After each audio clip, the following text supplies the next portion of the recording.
t'aime, Bruxelles, je t'aime. Tu m'as fait manquer, Bruxelles, je t'aime, Bruxelles, je t'aime. T'es ma préférée, Bruxelles, je t'aime, Bruxelles, je t'aime. Hello and welcome to Brussels, my love, our weekly talk show from the heart of Europe, where we chat about what drives the conversations in the EU. I'm Stefan Grobe. Thanks for tuning in. Coming up this week, for the first time, a Syrian government representative participated in an international conference on the war-torn country. It happened in Brussels, where support for the new Syria was discussed. But the latest slide into violence prompted difficult questions about the EU's recent decisions to lift sanctions, making some EU member states uncomfortable. Are these political gestures premature? Is Syria ready for a new beginning or not? And it's a glaring fact. Negotiations on Ukraine are taking place between the United States and Russia, and Europe isn't at the table. Donald Trump and Vladimir Putin spoke on the phone this week, and Ukraine is open to sanctions being relaxed and European countries striking economic deals with Russia. Are Washington and Moscow moving closer to a ceasefire? How do the Ukrainians picture a lasting peace deal? A lot of tough questions here for our guests today, and here they are. Richard Lewis, Senior Associate at the Brussels School of Governance, Sarah Wheaton, Chief Policy Correspondent at Politico, and Petras Austrevicius, Member of the European Parliament representing Renew Europe from Lithuania. Welcome to all of you. Thank you. But before we get started, let's take a look at the current situation in Syria.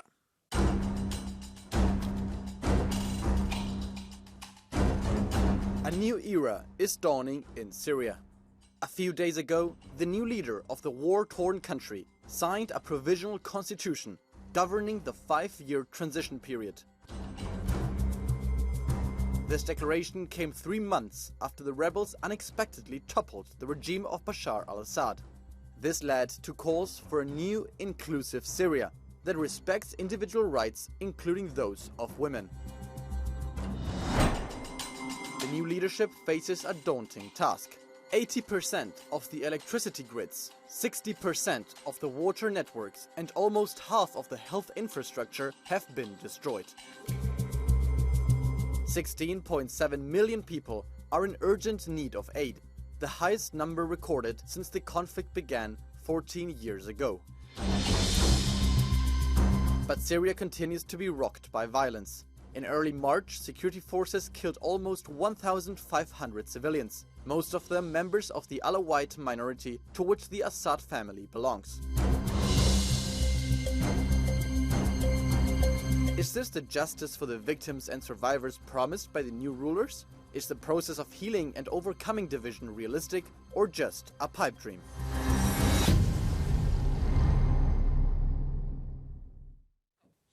Yeah, well, for me, that is the fundamental question. Petras, I want to start with you. Is Syria ready for a democratic new beginning? Is there anything that can give us hope? And Kaja Kallas has said that hope is hanging on a thread.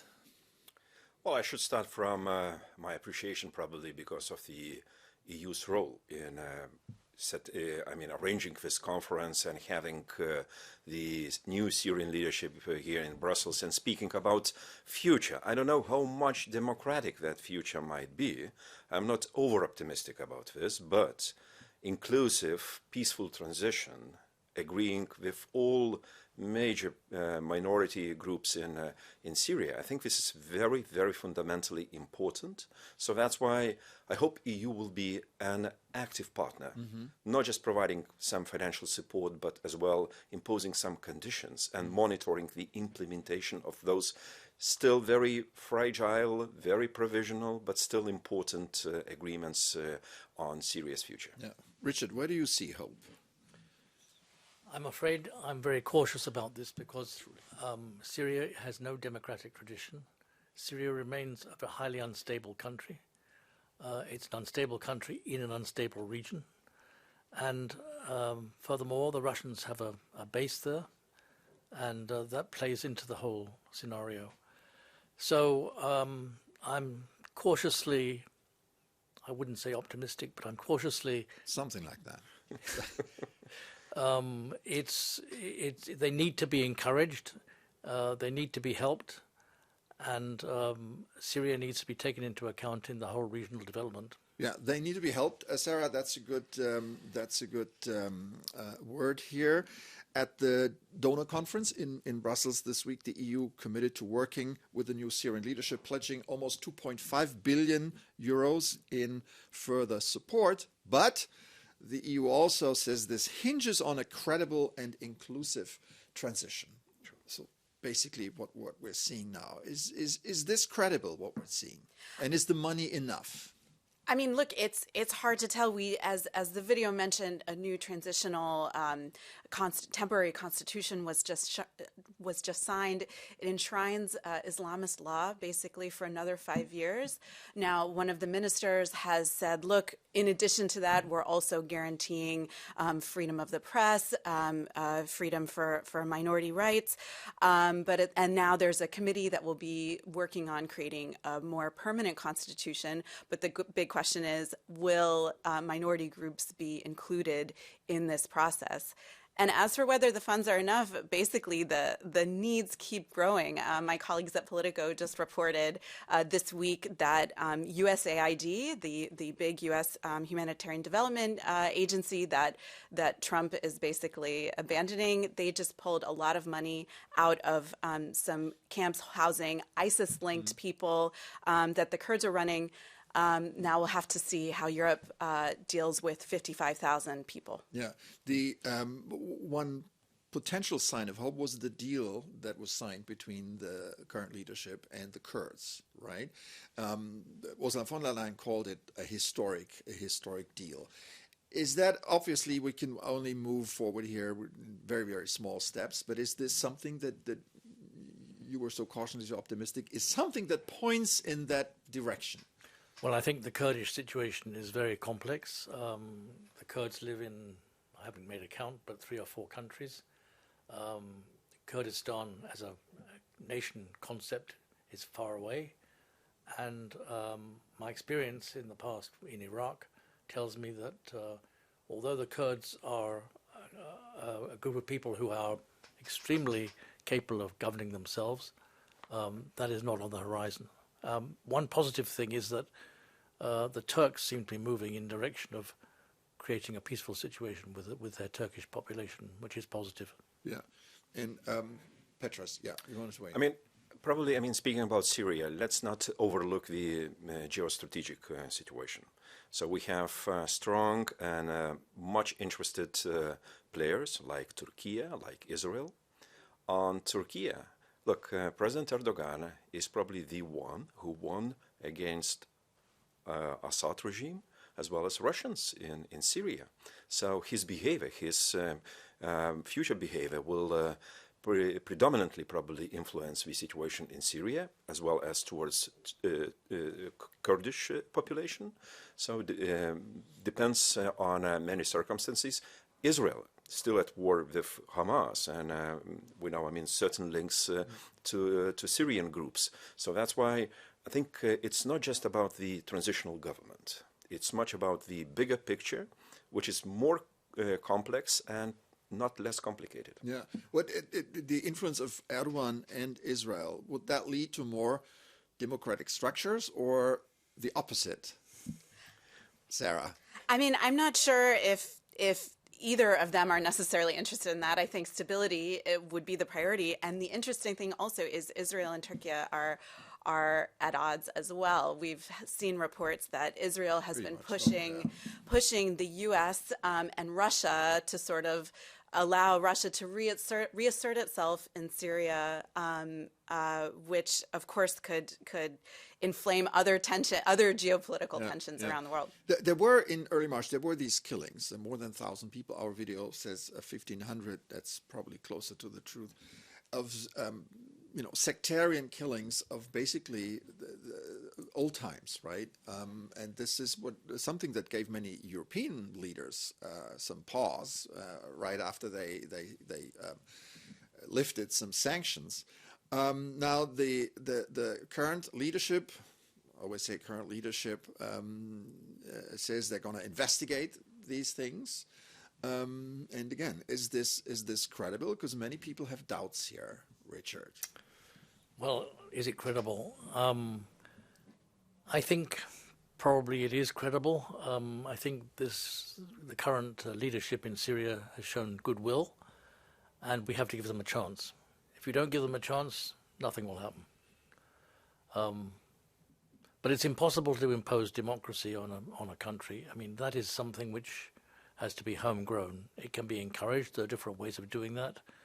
Absolutely, yeah. But it's not. And it happens in other parts of the world, especially in the Middle East, right? Every transition towards democracy is difficult and bumpy. Syria is experiencing that right now. We spoke to Kawa Hassan from the Stimson Center in Washington about what the current leadership needs to do and where things can go really wrong. Take a listen. First and foremost, the transition process should be inclusive in deeds, not only in words. The government should include representatives of all communities in Syria, not only the group that belongs to the current Syrian president. And at the same time, the Syrian government should hold those armed groups who committed massacres in coastal areas against the Alawites. They should be held accountable. Otherwise, we'll be back to square number in Syria. And should things go completely out of control, that will lead to a new wave of migration and refugees towards Europe. And that is the last thing currently Europe wants to see coming out of Syria. All right, so 3 things he wants to see happening here: inclusive governments, justice, and no way accountability. And accountability, exactly. So this risk here of another mass exodus of Syrians, is that serious? Is that something that you guys in Parliament talk about as well? I think we have to be very serious, not to have too much of expectations. I mean, it will take time. Rightly said, accountability, justice, and reconciliation. It doesn't happen over the night, especially in Syria, which has decades-long, kind of civil war. I mean, a lot of atrocities, really genocidal, almost like genocidal crimes, committed at such a large scale. Well, I'm as well as Richard. I'm cautiously optimistic. Is the transitional government in full control? Will be no next exodus. I mean, reflecting the still tense situation domestically. So that's why we should not, be too optimistic about results of lifting sanctions. We have to be on the ground, monitor, talk to the transitional government, and really not just asking, but demanding some actions which must lead to more justice and confidence-based. The lifting of sanctions basically a gesture towards the Syrians, saying, "Okay, we're ready to support you, but now you have to deliver," right? Sarah? Exactly. Well, yeah, but I mean, at the same time, European governments are just desperate to not only not accept more Syrian refugees, but send the ones that they have home. So there's also interest in lifting sanctions to improve the situation on the ground in Syria. But the bottom line is, even before Assad fell out of power, we were reporting that European governments were starting to say, can we call Syria a safe place? Can we send people back? Since this new government has come in, many countries have said we're going to pause asylum applications, so that domestic exigency is a huge factor. Yeah. I mean, nobody wants more refugees coming out of Syria. We don't want it. The Syrian leadership doesn't want it. Richard. Yeah, but you can't impose asylum conditions on countries. It's extremely difficult. You have to remember that asylum is an individual right. To apply for asylum, it belongs to the individual and not to a group of people. And that means that you can't impose returns on a group of people, like some political parties, particularly in Germany, seem to want to do. So I think this whole asylum issue is, especially since you have to realize this has been going on since 2011. Mm-hmm. Not only has there been civil war in Syria, but there have been earthquakes, and unemployment is very, very, very high. Education has been interrupted. You can't just send people back. Everything has to be considered on an individual basis, which is a hard thing to do. Yeah, right. How can Europe help here? Obviously, money is always an issue. I was thinking when I prepared this conversation of South Africa. They had this Truth and Reconciliation Commission. Remember that? And following apartheid. But that's something that Europe could help to set up, because if there is no reconciliation, there's no need for education or labor or whatever. That's the crucial thing here, right, Sarah? Yeah, I mean, the question is, to what extent does Europe have credibility to oversee that process? And I'm not convinced that we're far enough along, sort of in the peace process to start a truth and reconciliation process. Petros. Syria lost a whole generation. It's big. And let's not be naive, but by organizing one conference, two conferences, or sending 2 billion in assistance, it will change the overall situation. So we have to be patient, and we have to be constructively involved, not to just believe that one-time decision will, fix all the overwhelmingly complicated problems in Syria. So that's why patience, engagement, as well as cooperation with regional powers, it's unavoidable. Yeah. I want to go back to this the series of crimes committed recently. The government has promised to bring the perpetrators to justice, but there are doubts about this and about the functioning of the justice system. We reached out to human rights lawyer Mariana Karkutli in Damascus to learn more on this. She pointed out a very telling detail. Have a listen. I think there is a huge critique by civil society actors who are working, also including us, by the fact that transitional justice efforts should be priority and should be focused on more. In reality, we also see that certain detention facilities are being reused by the Syrian interim government, which is a huge problem at the moment. We're talking about a country that has been under dictatorship for 54 years, where those detention facilities were used to torture political opponents, and now they are being reused, where from our perspective, these are not to be reused ever. Nevertheless, I would say that Syria remains unsafe. Okay, Syria remains unplaced. On this reuse of torture prisons, it's still, you can argue, well, it's a question of real estate and local spots, but it's obviously of a big symbolic value here, that they're reusing it. Imagine in Germany after 45, they had used camps that were used by the Nazis. Petros, how does that smack? I think this is, a major element of future reconciliation and trust into state. In fact, now Syrians are facing new state-building exercise. So they have to rebuild, sometimes build anew, and build a new relationship. It's a new society. Look, those emigres who are to come from Turkey or Europe or countries around, they will bring own grievances, as well experience, expectations, but it should be something very fundamentally built in Syria itself by our efforts as well. To create this kind of justice-based system, that no repetition of crimes has been before, some openness, inclusiveness. It's easy to say, difficult to perform, but it's a great challenge for EU itself. We can't turn around once we will meet first or second problem or complication in implementing. So let's be engaged and not be too naive and expecting quick results over the night. Well, big chance, but also big chance, right? Exactly. Let's assume, for the sake of argument, that this democratic experiment in Syria succeeds. What impact would that have on the entire Middle East, on Syria's neighboring country, when we have a successful experiment of democracy here? Well, it can only be positive, but I wouldn't like to say that it's going to have a major impact on the Israel-Gaza situation. I don't think so. I think if Syria becomes a peaceful gradually democratic country, it can only be a good thing. But don't let's exaggerate the impact of it. While I have the floor, my take on Syria is that you can't, as I said before, you can't impose democracy. I draw on my experience in Bosnia.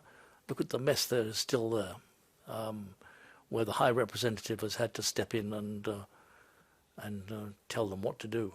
I mean, it's not obvious. You've got groups of people in Bosnia who, if you like, can be compared to groups of tribes and so on in Syria. One situation is never like the other, but it's not a bad analogy. Right.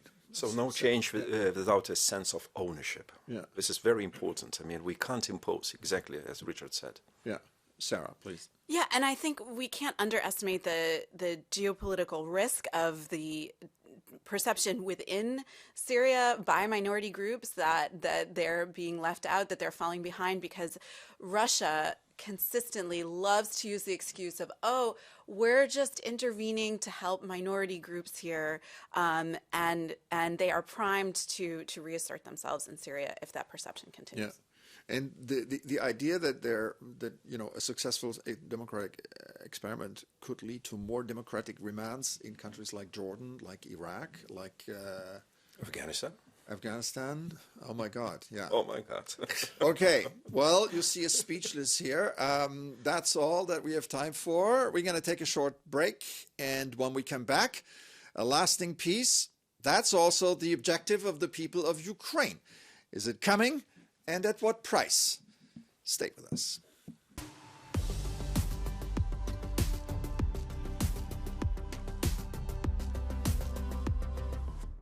Welcome back to Brussels, my love. Our guests are still Sarah Wheaton, Petras Ostrevicius, and Richard Lewis.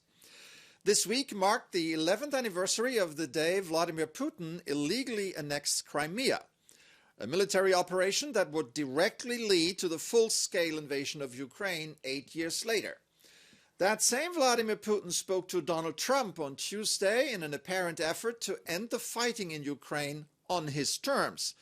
Carving up Ukraine among Trump and Putin smacks of the famous Yalta Conference, where the presumptive victors of World War II divided Europe into spheres of influence. The difference?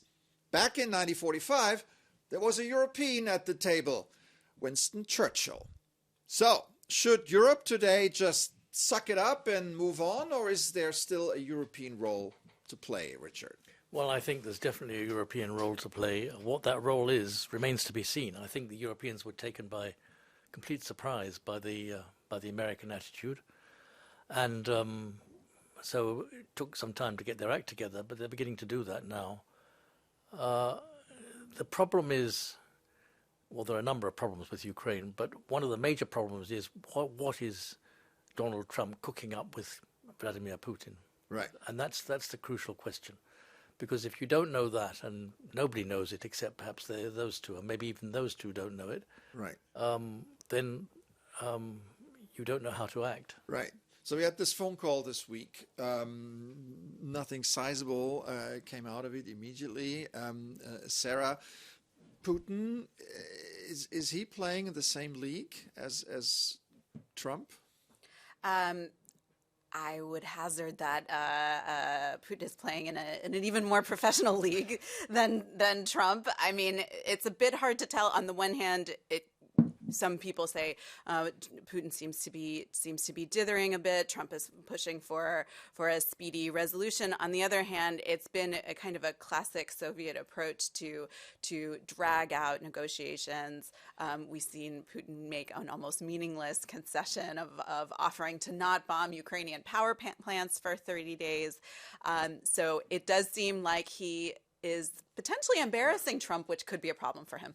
Well, Trump is, we know him, he's a transactional player here. What is he thinking to gain from basically abandoning Ukraine and moving closer to Russia?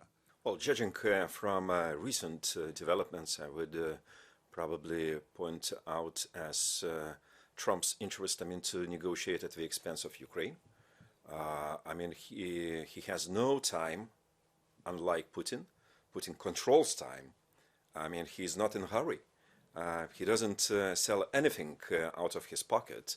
And Trump administration, as he promised to fix the situation in 24 hours, failed. First 100 days doesn't look very promising up to now. So he might fix some things, but I don't believe it will be based on really lasting and just Would that be peace. only playing to his base when he was able to say, okay, I solved this within 100 days or so? Looking at the reaction from Kiev, and especially President Zelensky, I mean, he always surprised. I mean, what comes out from Washington, D.C., he's not probably consulted. He's not given a good argument, I mean, during negotiations. So I'm very cautious, I mean, looking at any possible results out of this. Right. Richard, is that right that Putin has a lot of time? Is he under no pressure at all? I mean, not everything went well for him, right? He thought that initially, the war would be over within a week, and that did not happen. So what's your take? Well, I think the Russian losses have been enormous, far bigger than could possibly have been imagined. And the Russian economy, in spite of the sort of some positive elements to it, like the sanctions have not worked, for example, especially on oil and gas. But the Russian economy, with 20% inflation, and it can't last forever. And I don't agree that Putin has a long time. I think he has to take action at some point. I mean, what his aims are quite clear. He wants Putin as a client state like Belarus, and no NATO, no EU, of course. That's quite clear, and he's going to hold on until he gets at least most of that. Right. We've asked the Irish political scientist Donncha O'Bacon about Putin's incentive to go along with Trump and about Trump's desire to bring Putin back into the fold. Here's what he had to say. Take a listen. The Americans are not applying the same level of leverage on Russia. So Russia has much less incentive now to negotiate. And that's why we've seen the Ukrainians sign up for a 30-day unconditional ceasefire, whereas Vladimir Putin has essentially said no to that. He said yes in principle, but the amount of qualifications and conditions is so long that it's effectively a no. So he's going to be much more difficult to bring to the table. They haven't conceded one single thing as part of this kind of Trump peace process so far. Ukraine is in a very unenviable position right now because the Russians want their territory and the Americans want their resources, as we've seen with this minerals deal. So, and the Europeans, as yet, are not strong enough, it seems, to fill the vacuum left by an American disengagement. Sarah, do you agree with this assessment? Especially the last sentence, the Europeans are too weak to fill any void here? Yeah, I mean, the reality is that Europeans have relied on the post-war kind of peace dividend, and Ursula von der Leyen this week actually said there's been a complacency that has set in since the Iron Curtain came down, and so we are seeing this push for essentially joint borrowing to ramp up defense. But that remains controversial, and it's unclear how quickly you can actually build a defense industrial complex. Brussels is aiming for this to happen by 2030, but a lot of violence can happen between now and then. Petras, you were vigorously nodding during the video, so you agree with him, right? Russia, they've been able to impose more kind of persecution to opponents. I mean, opposition simply gone. But did we do everything, I mean, to prepare ourselves? Who would negotiate from the EU side? If Europe is to be invited to the negotiations table, we didn't establish. Will it be somebody again from capitals, big capitals of Europe? Or will it be Kaja Kallas, probably a chief negotiator for Ukraine's peace deal or whatever? So I don't think, I mean, we are really pushing forward with Europe's role at negotiations table enough. All right, on that point, we can close this conversation. Thank you so much to our guests, and thank you for watching. See you soon here on Euronews.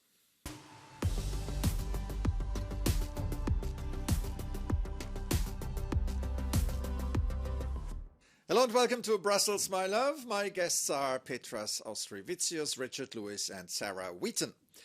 Just 2 years after Qatargate rocked Europe, new allegations of bribery, this time linked to Huawei, have once again sent shockwaves through the Brussels institutions. Belgian investigators are probing, and I quote, active corruption within the European Parliament. Police raided more than 20 addresses in Belgium and Portugal, and several people were arrested. The whole case breathes new life into long-standing concerns over shady lobbying practices in Brussels. Is pay-to-play made too easy in the EU institutions? And what about those ethics lessons learned from the Qatargate scandal, Sarah? Yeah, I think we're seeing it. It is pretty easy. The reality, I would contest slightly your intro in that the scandal didn't necessarily send shockwaves. A lot of the people and the company at the center of it had been under scrutiny for quite a long time. Yeah. So, if anything, people were surprised that police actually did something about it. Yeah, but isn't that worse, Petras? If Norway says, "Well, we don't give a," Stefan, it's really big.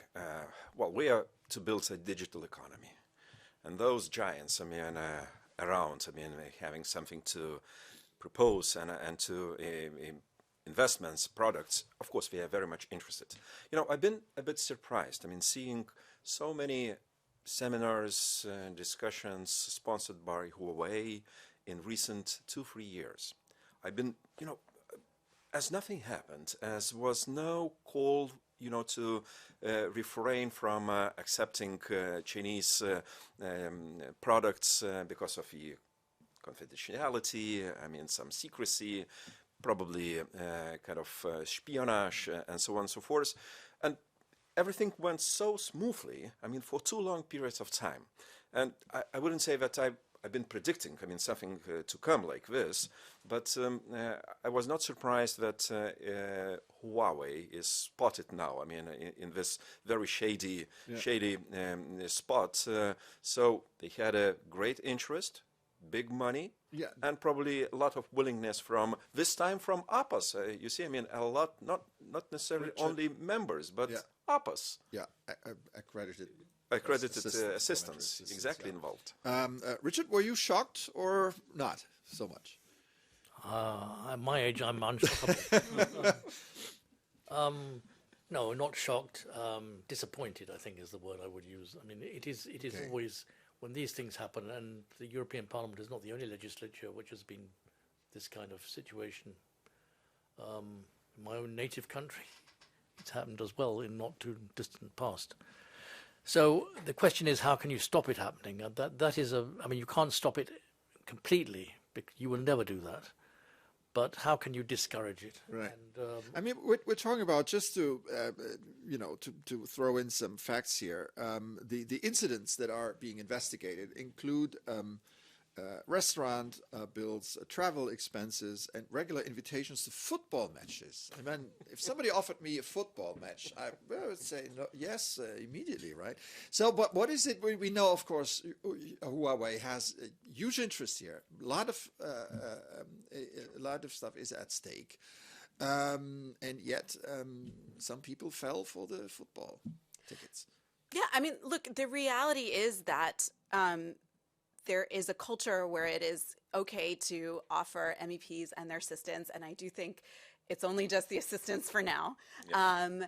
And after the Qatargate bribery scandal, many steps were taken to encourage more disclosure, asking MEPs and their assistants to say who they were meeting with, to disclose more gifts. But there's still limits, like, is this really worth the €150 that I have to disclose, or is it maybe more worth €100? I don't need to mention it. The reality is the Parliament does have actually some pretty decent rules to enforce ethics guidelines, but they choose not to enforce them. That's a good transition to our next quote here. We spoke to Alberto Alemano, professor in EU law at HEC Paris, about the political environment where such pay-for-play schemes apparently thrive. Here's what he told us. Take a listen. There's a culture of impunity that has been brewing over time, but this is the responsibility of political parties. It's not the responsibility of the institution. The institution is just the very last resort for stepping in and sanctioning behavior that the political parties should have, first of all, prevented from happening by selecting different kind of candidates to the European Parliament, by monitoring the members of parliament behavior, and by denouncing themselves and sanctioning those behaviors. But since the political parties are not doing their job, then we all look at the European Parliament itself as an institution and the European Union as the gatekeeper for the ethical conduct of their members. I'm not sure I entirely subscribe to that point of view, that it's only the political parties and not the institution, but what's your take? It's much larger picture. I fully agree. Just recently, there was a survey, an analytical report that 17 member states of European Union are simply relaxed, taking seriously Huawei efforts, to stay on EU markets, to sell products and so on. And we're speaking about big money, all right? So if we are, on the national level, on member states level, tolerating this. Of course, it goes, probably through the political parties, to individual representatives in the European Parliament. Why not to meet? Why not to go to the football match? Why not to have a lavish dinner? At the invitation of the company. So I think this is a much bigger picture. But member states are as well. Part of this game, and Huawei is not just a simple company. Yeah. So we know what we're speaking about. It's something which we had to probably prevent a long time ago. So bad guys only in the political parties? No. I think it's a question of the culture of the institution as well. I think you have to instill into the members and their assistants that this is just not acceptable behavior. I used to work for the European Commission, and there were very strict rules about what you could accept and what you couldn't accept, and there was practically nothing, in fact. And if these things are enforced, then that's a good conclusion. We've reached the end of Brussels, my love. Thank you to our panel and to our viewers at home. If you want to continue the conversation on any topic, write to brusselsmylove@euronews.com or contact us on social media. That's it for today. I'm Stefan Grobe. Have an excellent week. Take care and see you soon.